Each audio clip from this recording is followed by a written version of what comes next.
Hello बच्चों, तो कैसे हो आप? आपका हमारे YouTube channel math with Amol Kumar में स्वागत है। और जैसे कि हम इससे पिछले लेक्चर में 5.1 के कुछ सवाल और बेसिक कर चुके हैं, तो आप हमारा पिछला लेक्चर देख के ही इस लेक्चर को देखना, पिछला वीडियो देख के ही इस वीडियो को देखना।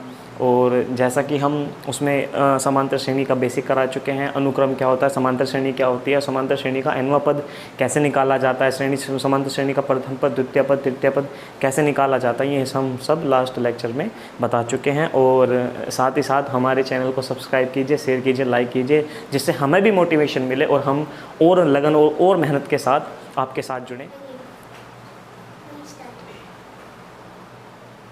तो जैसे कि क्वेश्चन में कहा है कि प्रत्येक मीटर की खुदाई के बाद एक कुएं से आई लागत, मतलब 1 मीटर खोदने में जो लागत होती है, प्रथम मीटर की खुदाई की लागत आती है 150 रुपये। जब हम कुआं खोदते हैं तो 1 मीटर खोदने पर जो लागत आती है उसकी 50 रुपये आती है, और जैसे उससे अगला मीटर खोदते हैं तो उसकी लागत 50 रुपये बढ़ जाती है। तो प्रथम खुदाई प्रथम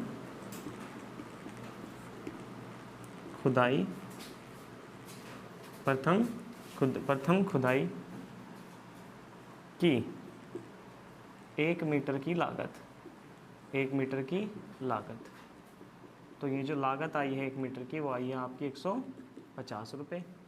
ठीक है जी। और वो कह रहा है कि प्रत्येक मीटर आगे जाने पर, प्रत्येक मीटर जाने पर उसकी खुदाई में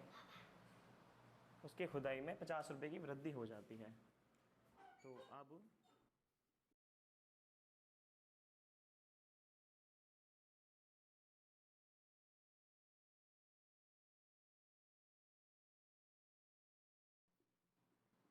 लागत में 50 रुपये की वृद्धि हो जाती है, 50 रुपये की वृद्धि हो जाती है। तब आपने जब 1 मीटर खोदा तो उसके 150 रुपये थे, पर जब अगला मीटर खोदा तो 50 रुपये एक्स्ट्रा हो गए, 200 हो गए। उससे अगले खोदा तो 250 हो गए, उससे अगले खोदा तो 300 हो गए, डॉट डॉट डॉट यहाँ ऐसी चलती रहेगी। अगर हम इनका सर्वांतर निकालने लगे तो सर्वांतर अगर हम D1 निकालते हैं तो 200 में से जब आप 150 घटाओगे तो ये बचेगा आपका 50। ठीक है जी। और अगर आप सर्वांतर D2 निकालोगे तो अगर हम 250 में से 200 घटाते हैं तो फिर से सर्वांतर क्या आता है, 50। चूँकि दी गई श्रेणी में सर्वांतर क्या है, समान है। ठीक है जी। तो क्या कहोगे कि दी गई श्रेणी क्या है, आपकी समांतर श्रेणी है। इसी प्रकार के और सवाल हैं इसमें, पहले आप ये कॉपी कर लीजिए, इसके बाद हम आगे चलते हैं, या आप इसका स्क्रीनशॉट ले सकते हैं। चलिए जी, हम देखते हैं 5.2 का क्वेश्चन, 5.1 का क्वेश्चन नंबर 2। क्या कहा है कि दी गई समांतर श्रेणी में प्रथम 4 पद ज्ञात कीजिए। तो आपको दी हुई समांतर श्रेणी के 4 पद ज्ञात करने हैं, जबकि समांतर प्रथम पद A दिया हुआ है और प्रथम पद A बराबर 10 दिया हुआ है, सर्वांतर D बराबर 10 है, और आपको इनकी सहायता से समांतर श्रेणी के 4 पद निकालने। तो चलिए शुरू करते हैं। देखिए बहुत आसान है। सबसे पहले आपको फर्स्ट ऑफ ऑल निकालना प्रथम पद। अब आपको यही नहीं मालूम कि प्रथम पद होता क्या है। प्रथम पद होता है A1, और A1 बराबर क्या होता है A, और A बराबर क्या दिया हुआ है 10। तो सीधा सीधा हमें ये पता चल गया कि इस श्रेणी का प्रथम पद क्या रहा होगा, A बराबर 10 रहा होगा। आपको क्या निकालना है, आप द्वितीय पद। क्या निकालना है आपको, द्वितीय पद। और द्वितीय पद निकालने के लिए आपको हमारा दूसरा लेक्चर, जो इससे पहले वाला लेक्चर है, वो आपको हमारा देखना होगा।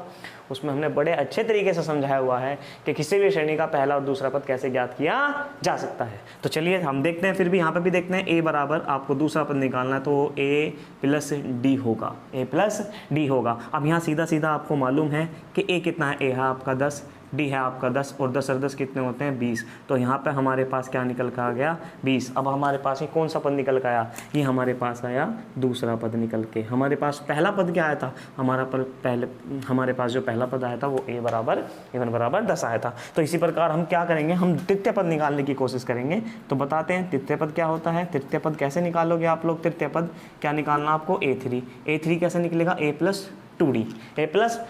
और हमारे पास A का भी मान है, हमारे पास D का भी मान है, बस हमें क्या करना है, यहाँ पर हमें यहाँ पे वैल्यू पुट करनी है। तो हम वैल्यू पुट करेंगे। A की वैल्यू कितनी है आपके पास, 10 है आपके पास 2, और D का मान कितना है 10, 10 दूनी 20, 20 और 10 30। तो आपके पास A3 की वैल्यू कितनी है निकल के, A3 की वैल्यू है आपके पास निकल के आए 3। अब हम कितने पद निकाल चुके, हम निकाल चुके A1, A2, A3। हमारे पास कितने पद हैं यहाँ पे, यहाँ पर हमारे पास ऑलरेडी 3 पद निकल चुके हैं। अब हमें कौन सा पद निकालना है, हमें 4th पद निकालना है, तो हम लिखेंगे चौथा पद। कौन सा पद, चौथा पद। चाहो तो आप इसे इस पद को मुझसे पहले निकाल सकते हो, a4 बराबर a प्लस 3d।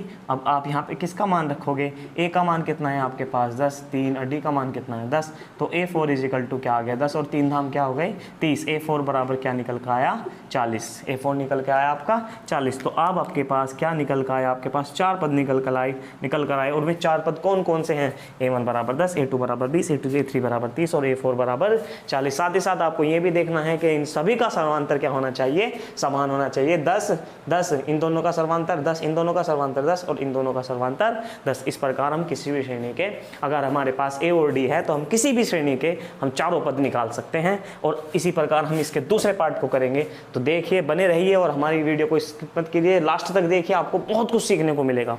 तो चलिए शुरू करते हैं। हमारे पास इसमें से फर्स्ट ऑफ ऑल हमें निकालना है प्रथम पद। अब प्रथम पद ए को आप, प्रथम पद जो ए होता है वो ही क्या कहलाता है आपका a1, और वो दिया है यहाँ पे हमें -2। तो साथ ही साथ आपका यहाँ पे क्या निकल के आ गया, आपका प्रथम पद क्या आ गया, यहाँ पे a1 निकल के आ गया। अब आप इसकी सहायता से क्या निकाल सकते हो, हम इसकी सहायता से निकाल सकते हैं द्वितीय पद। क्या निकाल सकते हैं, द्वितीय पद। और द्वितीय पद कैसे निकलेगा, जैसे हमने पिछले वाले सवाल में, पिछले वाले क्वेश्चन में किया, a2 बराबर a प्लस 2d। प्रॉब्लम क्या है यहाँ पे कि a1 या a तो हमारे पास है -2 और d का मान कितना आ गया 0। तो आप बता सकते हो a2 की वैल्यू कितनी निकल कर आई -2। तो आपका दूसरा पद भी क्या निकल कर आया, द्वितीय पद भी आपका a2 बराबर क्या निकल कर आया -2 निकल कर आया। इसी प्रकार हम क्या निकालेंगे यहाँ पे, तृतीय पद। क्या निकालेंगे, तृतीय पद। तृतीय पद क्या होता है आपका, a3 बराबर a प्लस 3d। अब आपके यहाँ पे आपके पास दोनों मान है, आपके पास a भी है, आपके पास d भी है। आपको केवल एक काम करना है, इनकी वैल्यू पुट करनी है। a3 बराबर a का मान कितना है आपके पास -2, 3 इंटू d का मान कितना है 0। आप हमें बता सकते हैं a3 की वैल्यू कितनी निकल के आई -3। तो आपके पास a1 भी कितना निकल के आया -2। आपके पास a2 भी क्या निकल के आया -2। आपके पास a3 भी निकल कर आया -3। आप मुझे बताइए, क्या मुझे a4 निकालने की आवश्यकता है, क्या मुझे a4 निकालने की आवश्यकता है। आप होशियार बच्चे हो, आप डायरेक्ट ही बता सकते हो कि सर a4 की वैल्यू क्या रही होगी, -2 रही होगी, -2 रही होगी। तो आप किसी भी श्रेणी के इस प्रकार से 4 मान निकाल सकते हो। ये मैंने 2 पार्ट आपको कर दिए। अब इसमें आपके 2 पार्ट बचते हैं, मैं आपको एज अ होमवर्क अपने घर पे करने हैं, क्योंकि practice makes a man perfect. आप जितना पढ़ोगे उतना ही आप क्लैरिटी आएगी पढ़ने में, उतनी ही आपकी शार्पनेस आएगी, उतना ही मैथ आपका अच्छा होता जाएगा। तो आप इनको स्क्रीनशॉट ले सकते हो या इन क्वेश्चनों को आप कॉपी कर सकते हो। आप देख लीजिए।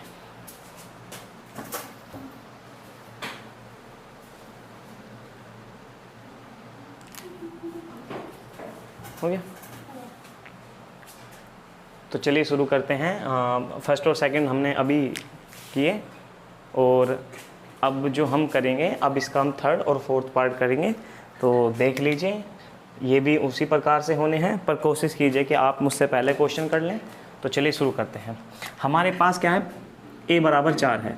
तो फर्स्ट ऑफ ऑल हम निकालेंगे प्रथम पद। हम क्या निकालेंगे, प्रथम पद। प्रथम पद a1 को ही a बोलते हैं और ये कितना आ गया 4। क्या आ गया 4। चलो जी, अब ये अब सीधा सीधा हमारे पास क्या निकल के आ गया, प्रथम पद निकल के आया। ये आपने प्रथम पद a बराबर निकाल लिया। अब हमें क्या निकालना है साहब, हमें निकालना है द्वितीय पद। क्या निकालना है, द्वितीय पद। तो द्वितीय पद निकालने के लिए हम क्या करेंगे, द्वितीय पद निकालने के लिए हमें फर्स्ट ऑफ ऑल क्या निकालना पड़ेगा, a2। अब ये a2 कैसे निकलेगा, a2 कैसे निकलेगा, तो आपके पास a है, वेरी गुड है जी, आपके पास d भी है। हम क्या निकाल लेंगे, हमें अगर द्वितीय पद निकालना है तो द्वितीय पद निकालेंगे हम a2 बराबर a प्लस d। अब यहाँ पे आप किसका मान रख सकते हैं, बताइए। a का मान कितना है 4 और d का मान कितना है 3, प्लस माइनस, तो यहाँ आ गया आपका 4 - 3। तो आप बता सकते हो मुझे आपका द्वितीय पद कितना निकल गया, 4 - 3 गए 1। तो यहाँ आपका कौन सा पद निकल कर आया, द्वितीय पद निकल कर आया, जो निकल कर आया आपका a2 बराबर +1। आप इसी प्रकार क्या निकाल सकते हो, आप इसी प्रकार आप तृतीय पद निकाल सकते हो। क्या निकाल सकते हो, तृतीय पद। तृतीय पद क्या होता है, a3। ये कैसे निकलेगा सर जी, ये ऐसे निकलेगा a प्लस 2d। और यहाँ आपको वैल्यू पुट करनी है। आपके पास है a की वैल्यू कितनी है, आपके पास 4 है, 2 डी की वैल्यू कितनी है 3 है, तो 4 प्लस माइनस माइनस 3 दूनी कितने होते हैं 6, तो आप मुझे बता सकते हो A3 की वैल्यू कितनी है, निकल के माइनस के 2। तो जैसे आपने A1 निकाला A2 निकाला, अब आपके पास किसकी वैल्यू आ गई A3 की। और आप मुझसे पहले जल्दी स्पीड से आप कौन सा पद निकाल के दिखाइए, चौथा पद। क्या निकाल के दिखाइए, चौथा पद। वो कैसे निकलेगा, A4 बराबर A प्लस 3D करके आप निकाल सकते हो। जैसा कि आपके पास वैल्यू है A वैल्यू कैसी है आपके पास, A वैल्यू आपके पास 4 और D वैल्यू कैसी है आपके पास -3 और 3 तिया कितने होते हैं, ये हो गए 4 और 3 तिया हो गए -9 और 9 में से आपको मालूम है नेगेटिव संख्या बड़ी है, तो आपके पास जो निकल के आता है A4 जो निकल के आएगा आपके पास A4 बराबर निकल के आएगा -5। तो साथ ही साथ हमने कितने पद निकाल लिए, हमने कितने पद निकाल लिए, 4 पद निकाल लिए। आप ऐसे ही इसके 5, 6, 7, 8 पद निकाल सकते हो। प्रैक्टिस के लिए और देखिए, जितने ज़्यादा प्रैक्टिस के लिए सवाल करोगे उतना अच्छा। प्रथम पद कितना निकल के आया आपका, स्पीड से तेजी से बताइए। प्रथम पद A1 निकल के आया आपका -1। उसके बाद क्या निकालना आप लोगों को, द्वितीय पद। क्या निकालना आपका, द्वितीय पद कैसे निकाला जा सकता है, द्वितीय पद A2 बराबर A प्लस D करके द्वितीय पद भी निकाला जा सकता है। उसके बाद आप इसमें A की वैल्यू पुट कर दो, A की वैल्यू कितनी है आपके -1, D की वैल्यू कितनी है 1/2। इसका एलसीएम लोगे तो आप क्या होगा, 2 एकम 2 प्लस 1 बटे में क्या आ गया 2, यहाँ आया -1/2। तो इसी प्रकार आप सारे मान निकाल सकते हैं आसानी से। तो यहाँ से आपका A2 बराबर निकल के क्या आएगा 1/2। तो आप इस प्रकार से सारे सवाल के मान निकाल सकते हो। इसी के साथ साथ हम तृतीय पद भी निकाल के दिखाते हैं आप लोगों को। तृतीय पद कैसे निकल सकता है, A3 बराबर A प्लस 2D। यहाँ पर हम किसका मान रख सकते हैं, A का मान क्या निकल के आता है आपका -1। D का मान क्या निकल के आता है 1/2, 2 एकम 2, -1 प्लस 1 बराबर क्या आया 0। तो आप सबको क्या आया, यहाँ पे आपने निकाल लिया A3 बराबर क्या निकल के आया आपका 0। तो ये कितने मान निकाल लिया आपने, पहला आपने प्रथम पद निकाला जो A1 बराबर 1 आया, उसके बाद आपने द्वितीय पद निकाला जो A2 बराबर -1/2 आया, और जो आपने तृतीय पद निकाला वो आया आपका A3 बराबर 0। अब आपको कौन सा पद निकालना है, चौथा पद। चौथा पद क्या होता है, A4 बराबर A प्लस 3D। तो चलिए मान रखते हैं A3 का मान कितना है आपका -1, ठीक है जी, और D का मान कितना है 1/2। तो यहाँ पर स्पेस कम है तो हम यहाँ पे देखते हैं आपका A4 बराबर कितना आया, ये आया -1 प्लस के 3/2। इसकी मल्टीप्लाई इसमें करी, A4 बराबर आया -2 प्लस के 3/2। तो A4 बराबर कितना आया 1/2 आया। ये तो यहाँ आपका कौन सा पद निकल के आया, चौथा पद। तो ये क्वेश्चन नंबर प्रश्नावली 2.1 के क्वेश्चन नंबर 2 के कुछ पार्ट थे, और शेष इसमें 2 पार्ट और बचते हैं, तो वो आपके लिए होमवर्क है। तो आप इसको स्क्रीनशॉट ले लीजिए, इसको कॉपी कर लीजिए। धन्यवाद।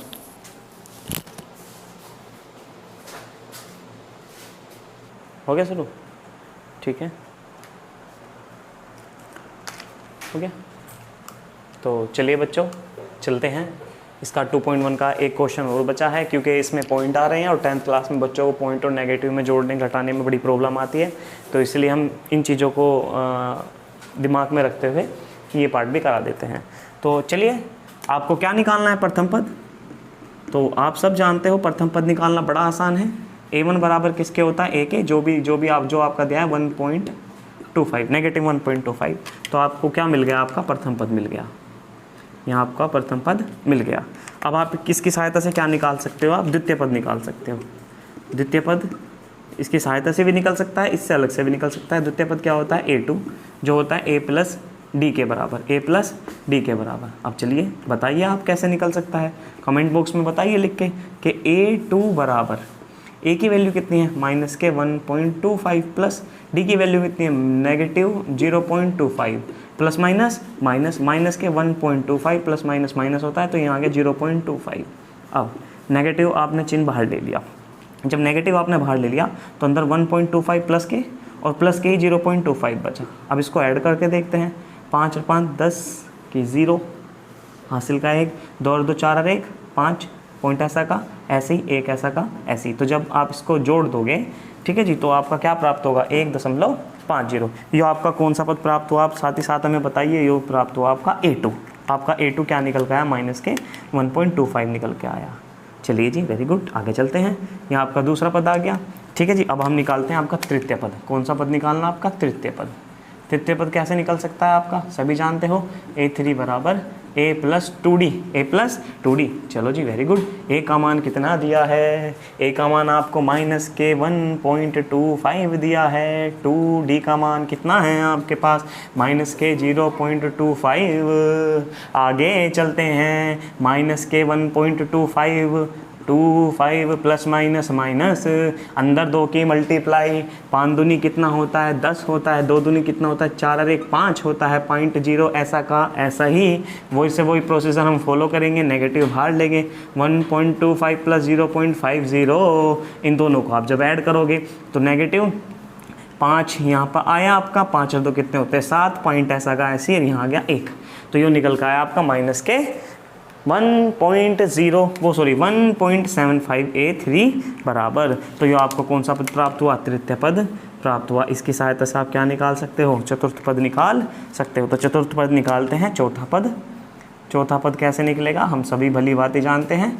A4 बराबर क्या लिख दोगे, A प्लस 3D। A कितना है आपका -1.25, 3D का मान कितना है -0.25, यहाँ आ गया आपका -1.25 प्लस माइनस माइनस, आप इसको मल्टीप्लाई कर सकते हो। जब इसके आप मल्टीप्लाई करोगे तो ये हो जाएगा 0.75 हो जाएगा, जब आप इसको ऐड करोगे तो -2.00। तो ये आपका कौन सा पद निकल का है, आप चौथा पद निकल के आया आपका। तो आप इसको बॉक्स में बंद कर सकते हो, और इस प्रकार आप किसी भी सवाल में दी गई श्रेणी के 4 या 5 पद निकाल सकते हो, यदि आपको A और D दिया हुआ है। तो आज के लेक्चर में बस इतना ही रहने देते हैं, और हम कल इससे आगे के क्वेश्चन 5.1 के जो हैं वो करेंगे। और आप हमारे साथ बने रहिए, हमारे लेक्चर को प्लीज़ लाइक और कमेंट और शेयर ज़रूर करें, जिससे हमारा भी आत्मविश्वास बढ़े, हमारा भी कॉन्फिडेंस बढ़े, और हम और मेहनत के साथ आपके साथ मेहनत करें। धन्यवाद।